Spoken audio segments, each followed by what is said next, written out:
Something happened this morning that I want to share with you guys that's, I believe, what happens when you get a group of people together that are the right people and the right culture and the right core principles. Like there's things that happen that in my heart I believe can only come from God, right? This morning as I was walking over here, I was having a conversation, and that conversation led into this room involving Ben Newman. And so I want to share this story with you guys because I think it will be something that you'll leave this event remembering for the rest of your life. So Ben, come on up. Welcome, Ben Newman.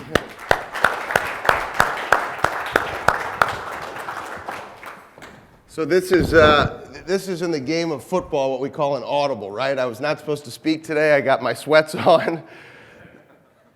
Yet sometimes they call the audible, and when you call an audible, you see the defense doing something, the quarterback's under center, and you say, we got to flip it and we got to run a different play. So we're going to run a different play to kick things off this morning. One of the things I did not mention in my talk, and I don't mention it all that often, is how we're actually partnering together to honor my mother. And so every time I'm brought in for an event, there are ongoing charities. Anytime I donate money, I always put it in honor of my mom. I never donate anything with my name on it. It's always in honor of my mother. I never put my name on it. And so there's a few ongoing charities that we have. You know, we mentioned the books that are going to be donated to the Dream Foundation in honor of teachers in my mother's name. There's a schoolroom down at the Kinbay School down in Mexico where my family goes every single Thanksgiving for 6 years in a row. So at Kinbay School, there's a Janet Fishman Newman schoolroom because my mother was a teacher. Then in St. Louis, there's a hospice center, and there's a beautiful hospice center where it's literally like a multi-million-dollar home. It's absolutely gorgeous. And in that hospice center, the first wing of it, there were 8 rooms, and my wife and I donated one of those rooms in honor of my mother. It's called the Janet Fishman Newman Legacy Room. One of the reasons why I wanted to do that was because my mother's last week living, I didn't get to see her. Because there wasn't a beautiful multi-million-dollar looking house for hospice care. It was a hospital. And the family made the decision that that hospital room and seeing my mother in the state that she was in was not for a little boy's eyes. So imagine your mother's last week living, you don't even get to see her. You're told you cannot go and see her. So we wanted to have that commitment to have that hospice room because it would be a beautiful place where little boys like me could actually spend the final hours and days for a mother to have peace and calm, but be able to spend it with her children. Also, at the Boston Medical Center, there is a research station. So I had the opportunity to speak at the Boston Medical Center in 2008, right when I had first started speaking. It was one of my first speaking opportunities. And Dr. Martha Skinner, who I mentioned yesterday, I actually had the opportunity to meet her. So my mother passes in 1986, and in 2008, I get to go back to the Boston Medical Center. One of the reasons why they wanted to bring me in to speak is because we donated a research station at the Boston Medical Center in honor of my mother.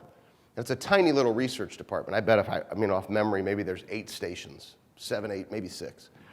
And right there, it's got my mother's name, Janet Fishman Newman, in honor of her children and grandchildren. I don't even put my name there. It always says children and grandchildren. 2008, when I go, same conference room, same table. Remember yesterday when I said old rickety chair, rickety conference table? I sat at the same table, in the same conference room, maybe even in the same chair. Dr. Skinner walks in to meet me, to look into the big brown eyes that I got from my mother. And she was carrying a file that was about this thick. My mother passed away in 1986. This is 2008. Carrying a file this thick. Handwritten on the file, Janet Fishman Newman. She sits down, opens up the file, and there were letters that my grandparents had sent to Dr. Skinner. Copies of letters Dr. Skinner had sent to my grandparents after the passing. Dr. Skinner looks at me, and it's a very emotional thing for me. My wife Amy is right next to me. I'm squeezing her hand terribly under the table. trying to just gather the emotion of going through hearing this. And Dr. Skinner looks at me, and I squeezed my wife's hand so hard, it was almost like, she had to resist it a little bit. She said, "Your mother died 10 years too soon. We now can treat amyloidosis with chemotherapy. It doesn't cure it, but your mother died 10 years too soon." Bob, can you come join me for a minute?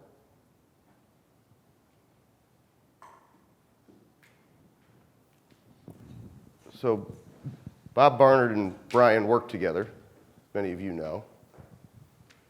And so Dr. Skinner says this to me in 2008. I walk in today,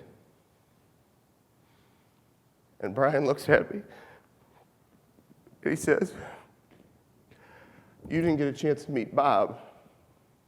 Bob has amyloidosis, the same disease that took your mother's life." When I mentioned to you how rare this disease is, I've been speaking for 15 years. I think this is the second time I've ever met somebody who has amyloidosis in person. Literally put my hand on another person who has the disease that took my mother's life. I've maybe met 10 people who knew, in 15 years of speaking, maybe 10 total, that have ever come up and said, "Oh, I know my cousin has that disease."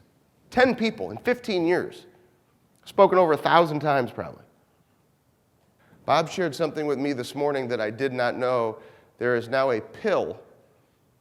So now the advancement of chemotherapy, so I think from 2008 to 2021, there's a pill, doesn't cure it, but Bob is able to live and still do his marathon walks, and he's an athlete. But I want you to think about something. My mother had to die for him to live.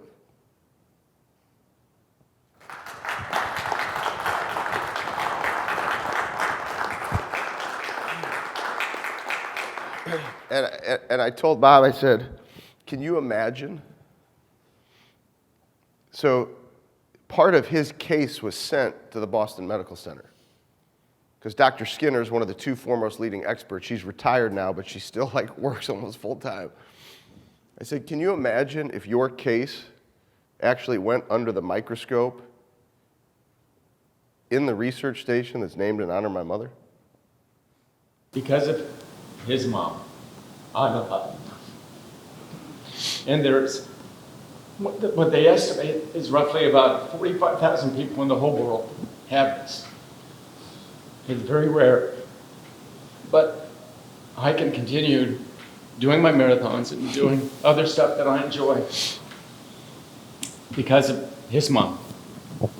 Thank you. God bless you.